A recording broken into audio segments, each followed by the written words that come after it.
విద్యార్థుల స్పందించకపోవడం చాలా దురదృష్టకరమని మేము భారత రాష్ట్రానికి విద్యార్థి నుంచి మేము తెలియడం జరుగుతుంది. నిజంగా ఈ రాష్ట్ర ప్రభుత్వం చూస్తే ఆనాడు తెలంగాణ రాష్ట్రం ఏర్పడక ముందు గుట్టు చప్పట్లు ఎట్లా ఏర్పడ్డదో ఓయిలో మళ్ళీ అలా అనిపిస్తుంది మాకు. తెలంగాణ రాష్ట్రం వచ్చిన తర్వాత మళ్ళీ ఓయిలో విద్యార్థులను నిరుద్యోగులను మళ్ళీ అరెస్ట్ చేయడం, లాఠీచార్జ్ చేయడం మరియు మళ్ళీ పత్రిక మిత్రులను అరెస్ట్ చేయడం చాలా దురదృష్టకరమని మేము భారత రాష్ట్రానికి విద్యార్థి నుంచి మేము తెలియడం జరుగుతుంది.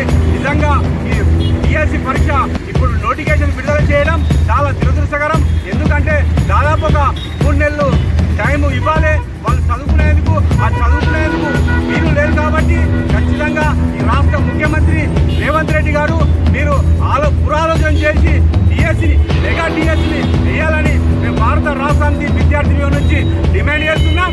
ఎందుకు ఇప్పటికైనా వాళ్ళను అరెస్ట్ చేసిన విద్యార్థులే కావచ్చు, నిరుద్యోగులే కావచ్చు, ఖచ్చితంగా వాళ్ళను బేషరతుగా విడుదల చేయాలని మేము భారత రాష్ట్రానికి విద్యార్థి నుంచి డిమాండ్ చేస్తున్నాం. నిజంగా వాళ్ళు శాంతియుతంగా చేస్తున్న ఆందోళన కార్యక్రమాలను మీరు పోలీసులతో అరెస్ట్ చేయడం, లాఠీచార్జ్ చేయడం, ఒక విలేక మిత్రుడు అలా అరెస్ట్ అయి అతన్ని కొట్టడం జరిగింది. నిజంగా అతడు ఒక విలేకరి కాబట్టి నిరుద్యోగులు కానీ విద్యార్థులు కానీ వాళ్ళు శాంతియుతంగా చేస్తే మీరు ఎందుకు ఇలా చేపిస్తుందని ఈ సందర్భంగా రాష్ట్ర ప్రభుత్వాన్ని మేము సూటిగా ప్రశ్నించడం జరుగుతుంది. అయ్యా రేవంత్ రెడ్డి గారు నిజంగా నిరుద్యోగులతోనే మీరు నిరుద్యోగులు ఆనాడు ఎలక్షన్ల ముందు మీరు హామీ ఏమి ఇచ్చారు? ఖచ్చితంగా మెగా డిఎస్సిని వేయాలని మేము భారత రాష్ట్రానికి విద్యార్థి నుంచి మేము తెలియడం జరుగుతుంది.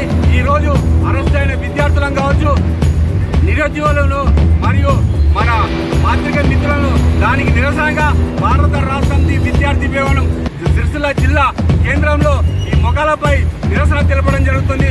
ఖచ్చితంగా ఈ మెగా డిఎస్సిని వేయాలని